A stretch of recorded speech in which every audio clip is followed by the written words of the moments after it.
Dear friends, तो आज हम करने वाले हैं क्लास 2 की सारंगी पुस्तक से वर्कशीट चैप्टर 11 है हमारा। नाम क्या है? बैंगनी जोजो। चलो स्टार्ट करते हैं। तो पहला प्रश्न है हमारा जिसमें 4 विकल्प दिए हुए हैं और आपको सही विकल्प कर निशान लगाना है। तो पहला प्रश्न क्या है? जोजो किसका नाम है? तो कहानी में जोजो कौन है? एक कुत्ता। यस। जोजो कहाँ सो रहा था? जोजो कहाँ सो रहा था? छत के नीचे, पलंग के नीचे, टेबल के नीचे या पेड़ के नीचे? तो वो एक पेड़ के नीचे सो रहा था। आकाश में कौन चल रहा था? बादल, पंछी, झरना या पतंग? कौन चल रहा था? बादल। सूरज कौन से रंग का है? तो सूरज हमारा है पीले रंग का। अगला प्रश्न देखो।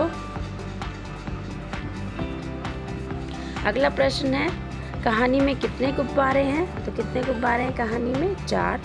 कौवा किस रंग का है? तो कौवा हमारा होता है काले रंग का। तो ये हमारे थे विकल्प। अब हम अगला प्रश्न देखते हैं। तो अगले प्रश्न में आपको क्या करना है? दी गए ध्वनियों का सही वस्तु से मिलान करना है। दैट मीन्स पानी की आवाज़ कैसे आती है? पानी कैसे आवाज़ करता है?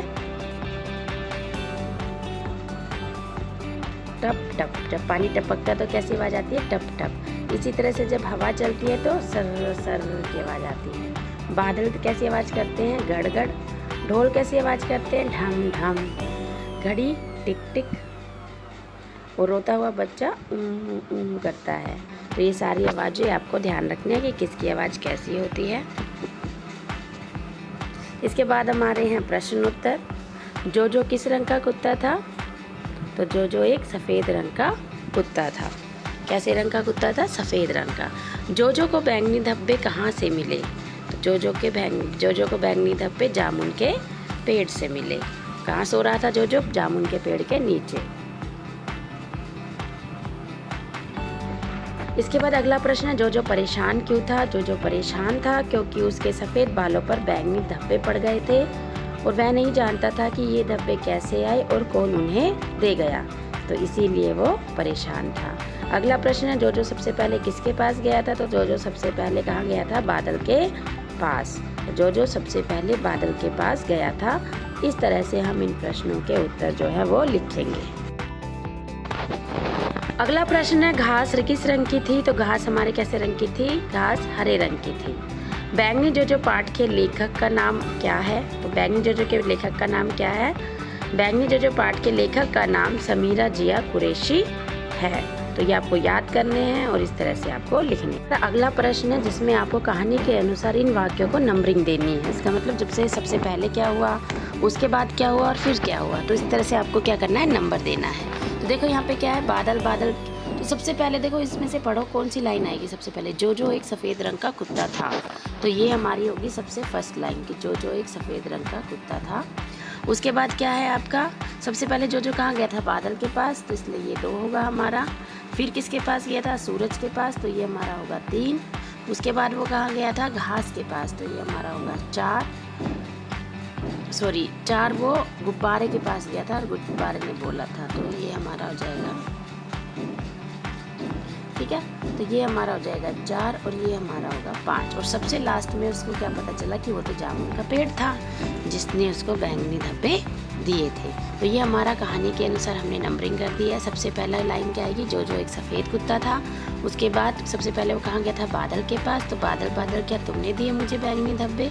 इसके पास वो कहाँ गया था? सूरज के पास। सूरज सूरज क्या तुमने दिए मुझे बैंगनी धब्बे? फिर गुब्बारे के पास गया तो गुब्बारे ने क्या कहा? मैं तो लाल हूँ। और फिर वो घास के पास गया था तो 5 नंबर आएगा और लास्ट में उसे पता चला जामुन का पेड़ था, तो 6 नंबर यहाँ पे आएगा। इसके बाद अगले प्रश्न में आपको एक वर्ग दिया हुआ है जिसमें से आपको पशुओं के, पक्षियों के, फलों के और सब्जियों के नाम ढूंढने हैं और दी गई जगह पर लिखने हैं। तो सबसे पहले हम ढूंढ के उनको सर्कल करेंगे, उसके बाद आप लिख सकते हो। तो मैं आपको ढूंढ के बता रही हूँ, इसको आप लिख लेना। तो जैसे देखो हम पशुओं के नाम ढूंढेंगे पहले। तो पशुओं के नाम अगर आप ध्यान से वर्ग को देखोगे तो आपको मिल जाएंगे। तो हम ढूंढें, जैसे पहला आपका है कुत्ता, इसी तरह से दिया हुआ है चीता, शेर, गाय। कुछ और भी मिलता है तो आप उसको भी सर्कल कर सकते हो। अब हम ढूंढने वाले हैं फलों के नाम। तो फलों में देखो क्या क्या मिल जाता है आपको? खरबूजा, ठीक है, सेब, तरबूज, अनानास और बेर। इसके बाद आपके सब्जियों के नाम हैं। तो सब्जियों में देखो क्या क्या है आपकी? भिंडी है, आलू हैं, लौकी है, मटर है और सीताफल है। अब आप कहते हैं पक्षियों के नाम, तो देखो मोर आपको मिल जाएगा, मैना, बतख, चिड़िया। तो ये इस तरह से आप ढूंढ के इनको सर्कल करके लिख सकते हो। इसके बाद आते हैं पर्यायवाची, यानी कि आपको इसका ही दूसरा नाम लिखना है। तो इनके सबके जितने शब्द दिए हुए इनके पर्यायवाची लिखने। तो सबसे पहले आता है आपका कुत्ता। तो कुत्ता का पर्यायवाची आप क्या लिख सकते हैं? स्वान। इसी तरह से बादल को जलद, आकाश को गगन, धब्बों को दाग, पेड़ को वृक्ष और सफ़ेद को क्या लिख सकते हैं? धवल। तो इस तरह से आप इनके पर्यायवाची शब्द याद कर लीजिए। और इसके आगे आपको मिलान करना है। घास का रंग कैसा होता है? तो घास का रंग कैसा होता है सबको पता है ना? घास कैसी होती है? हरी। जामुन कैसे होते हैं? जामुनी या फिर बैंगनी भी हम बोल सकते हैं। कुत्ता कैसे रंग का था कहानी में? सफ़ेद रंग का था। सूरज कैसे रंग का था? पीले रंग का था। कौआ काले रंग का और गुब्बारा लाल रंग का। तो ये आपको कहानी में से लिखने हैं। अब आगे आ जाता है हमारे फिल इन द ब्लैंक्स, खाली स्थान। डैश कहाँ जा रहे हैं? तो यहाँ पे क्या आएगा? देखो आपको इसमें से जो ये बॉक्स में रंग नाम दिए हुए हैं इन्हीं में से भरने हैं। तो डैश कहाँ जा रहे हैं? आप कहाँ जा रहे हैं? यहाँ पे क्या आएगा? आप। उसके बाद डैश आज चला जाऊँगा। तो जाऊँगा तो क्या बोलेगा? मैं आज चला जाऊँगा। तो 2 पे क्या आएगा? मैं। उसके बाद घर बहुत सुंदर है। तो क्या आएगा? आपका घर बहुत सुंदर है। डैश कल आ जाएंगे, वे कल आ जाएंगे। तो 4 में क्या आएगा? वे। इसी तरह से 5 वाला क्या है? सामान ले आओ। तो क्या आएगा? हमारा सामान ले आओ। डैश गाना नहीं आता, मुझे गाना नहीं आता। ठीक है, तो आपको सही शब्द सही लाइन में लिखना है। तो इस तरह से आप लिख सकते हो। अब आगे एक प्रश्न दिया हुआ है रंग भरने का। तो इसमें आप रंग भर सकते हैं। पेड़ कैसा होता है? हरे रंग का। तो आपको हरा रंग भरना है। और उसका तना कैसा होता है? Yes, brown colour. ठीक है, तो आप एक कलर भरिए भूरा। ब्राउन को हिंदी में क्या बोलते हैं? भूरा रंग। तो ये आपकी वर्कशीट थी।